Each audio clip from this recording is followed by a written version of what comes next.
নমস্কার, চলে এলাম আরও একটি নতুন রেসিপি নিয়ে। আজকের রান্না হলো রিঠে মাছের ঝোল। এই রিঠে মাছকে অনেকেই অনেক জায়গায় অনেক নামে ডাকে। আপনাদের ওখানে রিঠে মাছকে কি বলা হয় অবশ্যই আমাকে কমেন্টে জানাবেন। রিঠে মাছটা কিন্তু বেশ বড় সাইজের ছিল। আমি এখানে কয়েকটা টুকরো নিয়েছি। এরপর কড়াইতে তেলটা ভালো করে গরম করে রিঠে মাছগুলো ভেজে নেব। তবে এই মাছ ভাজার ক্ষেত্রে খেয়াল রাখতে হবে, এই মাছ কিন্তু অত্যন্ত ফাটে। সেই জন্য প্রথমেই আমি মাছের গায়ে লবণ, হলুদ, তেল আর একটু বেসন মাখিয়ে নিয়েছি। তবুও ঢাকা চাপা দিয়ে রান্না করতে হবে, তা না হলে কিন্তু মাছগুলো প্রচণ্ড ফাটে, একটু অসুবিধা হতে পারে। আর মাছটাকে ভালো করে ধুয়ে একটু লেবুও মাখিয়ে রাখতে হবে। এরপর মাছটাকে কড়াইয়ে দিয়ে উল্টে পাল্টে খুব ভালো করে ভেজে নিতে হবে। একটু বড় সাইজের মাছ, সেই জন্য মাছটাকে উল্টে পাল্টে লাল লাল করে একটু সময় নিয়ে ভেজে নিতে হবে। প্রথমবারের মাছটা ভাজা হয়ে গেলে আমি মাছটাকে একটু কড়াইয়ের গায়ে দাঁড় করিয়ে দিয়ে অন্য যে মাছগুলো রয়েছে সেগুলোকেও দিয়ে দেব। এরপর মাছগুলোকে তুলে নিচ্ছি, যেটা প্রথমবারে ভেজেছিলাম। তারপর আমি আবারও ঢাকা চাপা দিয়ে খুব ভালো করে মাছগুলোকে ভেজে নেব।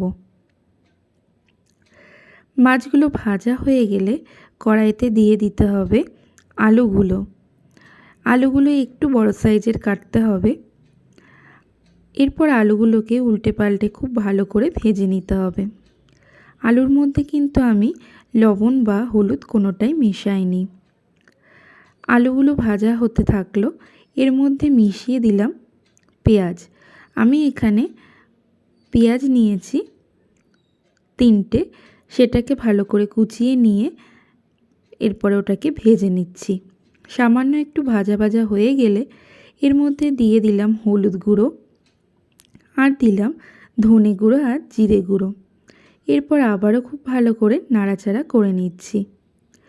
এরপর এর মধ্যে দিয়ে দিলাম এই রান্নায় যে বাটা মশলাটা ব্যবহার করব, আদা, রসুন আর লঙ্কা বাটা।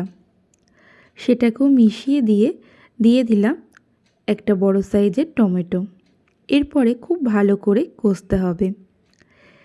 এই মাছটির কিন্তু একটা আষ্টে গন্ধ থাকে, সেই জন্যই মাছটিতে একটু মশলাটা বেশি ব্যবহার করতে হবে। এখানে আমি 2টো রসুন নিয়েছি, মানে 17 থেকে 18 কোয়া রসুন হবে। সেটাকে ভালো করে বেটে নিয়েছি। এরপরে খুব ভালো করে মশলাটাকে কষে নিতে হবে। মশলাটা থেকে যতক্ষণ না তেল বার হবে ততক্ষণ মশলাটাকে কষতে হবে। যখন দেখব মশলাটা থেকে তেল বেরিয়ে গেছে, তখন আমি এর মধ্যে দিয়ে দেব পরিমাণ মতন লবণ। লবণটা দেওয়ার পরে আবারও খুব ভালো করে কষে নিতে হবে। এই ধরনের রান্নার ক্ষেত্রে যত ভালো করে কষা হবে ততই তরকারিটার স্বাদ বাড়বে। তবে খেয়াল রাখতে হবে যেন পুড়ে না যায়। গ্যাসের আঁচ লোতে রেখে ভালো করে কষতে হবে। এরপর এর মধ্যে গরম জল মিশিয়ে দিতে হবে। গরম জল মেশালে ঝোলটা সঙ্গে সঙ্গে ফুটে যাবে। সেক্ষেত্রে ঝোলে যে জল জলে ব্যাপারটা সেটা থাকবে না। ঝোলটা 3 থেকে 4 মিনিট ফুটে যাওয়ার পরে এর মধ্যে ভাজা মাছগুলোকে মিশিয়ে দিতে হবে।